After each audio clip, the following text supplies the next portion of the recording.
Hi guys, this is KB. I sold everything and now I travel full time, living my dream.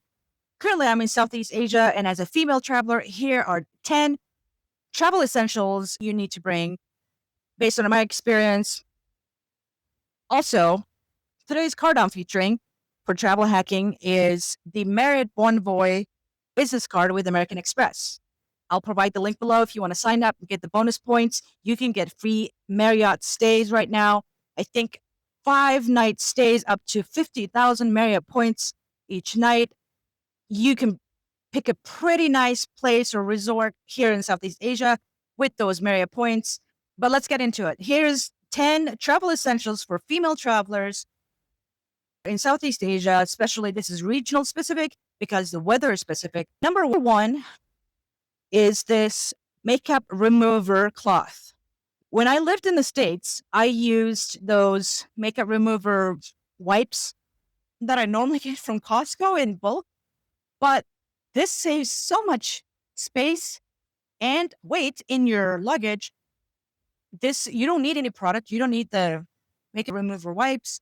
You don't need the makeup remover water, liquid, stuff like that. Basically, you just wet it and wipe your face, and your makeup will come off. It's amazing. Now, I don't use a lot of makeup, but on the days that I do, like BB cream or tone correction or just something, or even lipstick, this is what I use. And this is also great at just like wiping the sweat off your face because in your Southeast Asia, it's always humid, always hot. And this is great for removing makeup or sweat off your face. And you basically just wash it off. At the end of the night, you hang it dry, and the next day it's ready to go. So this is number one.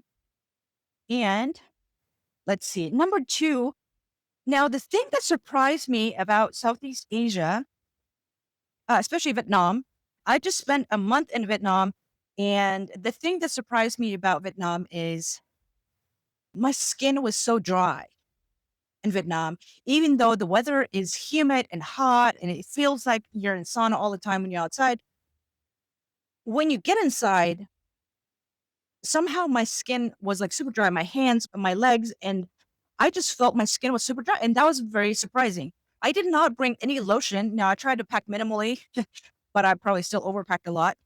I did not bring lotion with me. I brought my skincare, face stuff, things like that, but not a hand lotion, not like a body lotion. So I had to buy one in Vietnam. And I just bought a small one because my hands and my skin felt so dry. It might be that, sometimes you have to shower multiple times a day because you're going to the beach, or you just go outside. Basically, it's a sauna, everything sticks to you and you sweat, and it's just humid, hot. So sometimes you have to shower multiple times. I have a theory though. I think the reason might be that the water might be a little bit too harsh than what my skin is used to in the States. So it might be drying out my skin that way. That is my guess, but I'm not 100% sure. And it's just, I had to get a basically body lotion in Vietnam to put on my hands and legs and feet because my skin was very dry. And then, so number two, you need some kind of lotion. And the same thing for number three is the same thing for your hair. I am a curly girl, and my poor hair was drying out, was struggle busing in Vietnam because, like we would go to the beach is right there. So when you go to the beach, you get in the ocean. Also, you're washing multiple times a day or showering, at least rinsing. And it was just drying out. And I was going through it. This is the leave-in conditioner I brought with me. And if you're a curly girly, especially, you will definitely need a lot of hair conditioner or whatever it is that you use to keep your moisture up because the weather and the ocean water will strip you of the natural moisture. So I almost went through this whole thing. Now it was almost like two-thirds full by the time I brought it with me, but I almost finished it in 1 month in Vietnam because I was just putting it on every single day, every time I shower, and my hair was very, very, very dry. Now, to go along with this hair product, I used this leave-in conditioner as well as hair serum and anti-freeze stuff because of the humidity. The humidity is just going to mess up your hair. Trust me, it's just the way it is. And so I used quite a bit of hair product to restore the moisture back in Vietnam. And let me see if I can find it. Shoot, where is it? Oh, here it is. Okay, so the number three is kind of two in one. This is just the hair serum from Paul Mitchell. This is travel size, so this is perfect for me. Again, I used up quite a bit of it because my hair was so dry with the water and the ocean and washing my hair. So that's number three. If you're curly, please just bring a lot of your hair product that's gonna need you need to put your moisture back in your curly hair. And it's just gonna get poofy and frizzy, and that's just the way it is. I mean, you're near the ocean, you get in the ocean and you're washing it every day, sometimes multiple times a day, and then it just gets dry. So that's number three. Number four, also, if you curly girly, this is a must for me.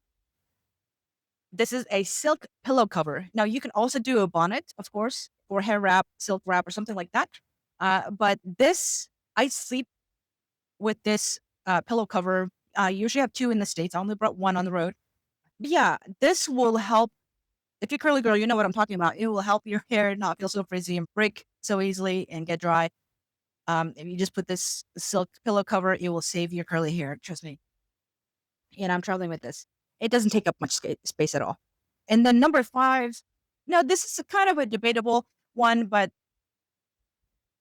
I travel with my thermos slash water bottle. So number one reason I like this is in Southeast Asia, you get a lot of plastic water bottle.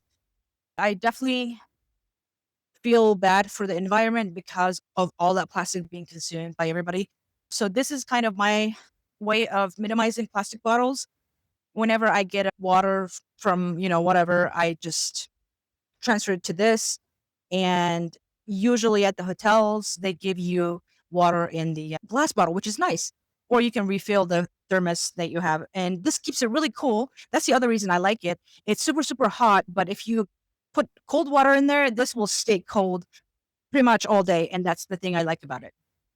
Now, next is because I was in Da Nang, Vietnam, right by the beach. And even if you're at the pool or a beach or whatever, there's water.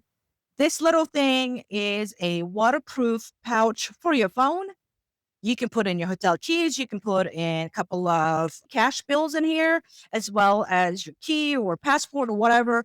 That way you can have your valuables with you and protect it from the water. If you go in kayaking, I have been in the ocean, been in the water, in pools and things like that with this thing, and this does not leak. This is amazing. So test it out before you use it.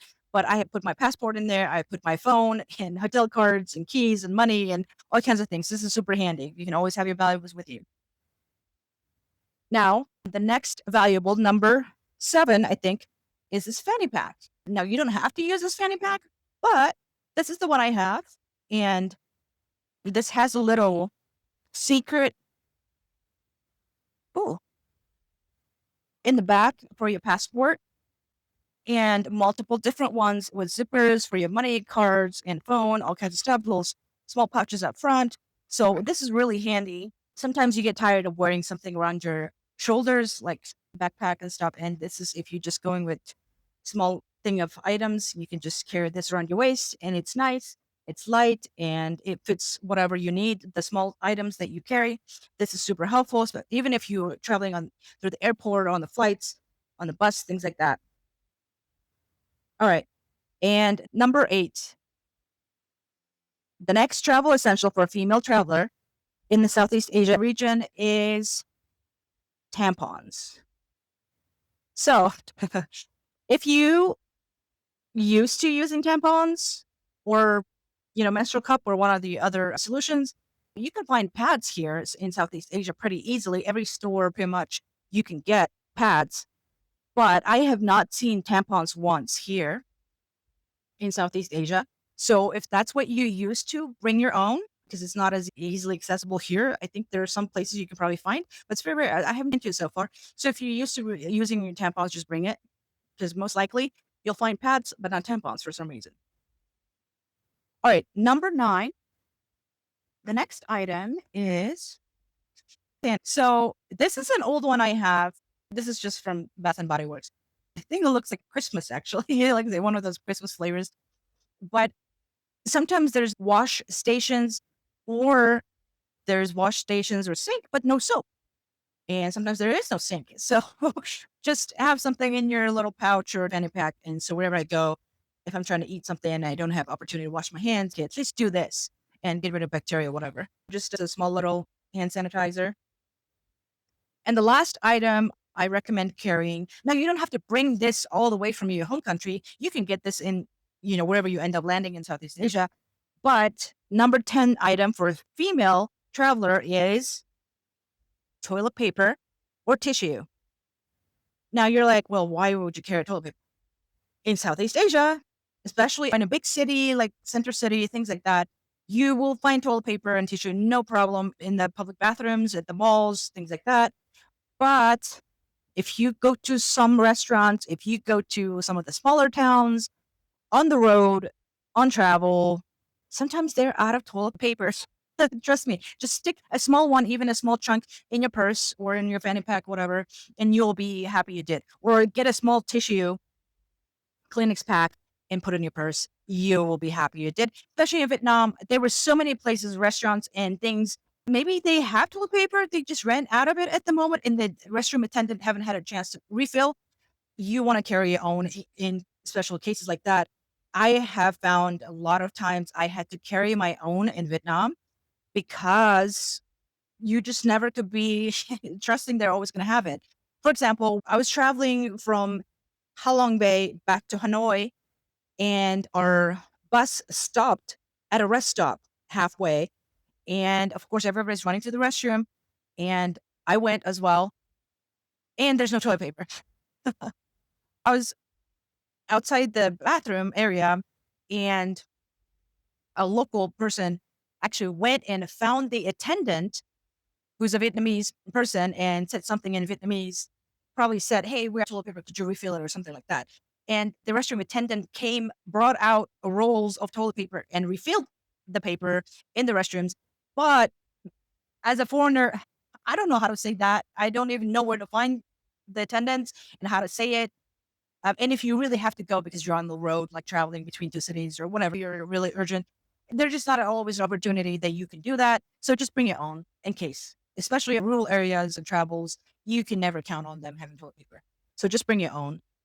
These are the 10 essential travel things that you need as a female traveler in Southeast Asia. If you go in different regions and different climates, it might be different, but these are the things that I found that I really needed. Yeah. If you want more travel tips like this, like and subscribe and watch some of my other videos.